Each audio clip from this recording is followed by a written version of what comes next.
አዳኒ እንዴት ሰላም ነው? እንዴት ነህ? አለናል። እቴቴ የለችም እንዴ? የለችም። ለምን ፈለካት?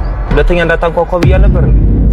ፖሊስ ጣቢያ መጥሪያ ሰጥተውኛልና ከሰው ጋር ትንሽ ተጋጭቼ እና ከታሰርኩኝ ዋስ እንድትሆኑልኝ እኛ ምን አገባን ታዲያ? በፈልገ በገባው ጣጣ ውስጥ እኛ ምን አገባን? ራስህ ትወጡ። ጓደኛ ነው ብዬ እኔ ባቀረብኩ መናናቅ አለብን እንዴ? ወንድም ሻኑ እንዴ? ቴቴም እናቴ ነኝ። በእናትህ ተው፣ በእናትህ ሁለተኛ ይሄን ቤት እንዳታንኩ።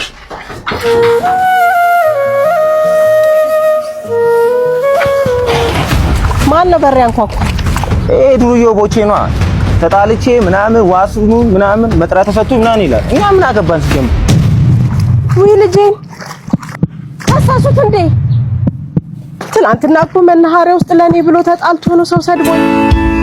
ነፍሴን በሰው ደስታ ሰላም ስሞላበት ስሜቴን ጎድቼ ለኔ ሳልኖርበት ሰጠው ብዬ ነበር ፍቅሬንም በትኜ መልሴ ሲሆን ክፋት ተሸነፍኩ አዝኜ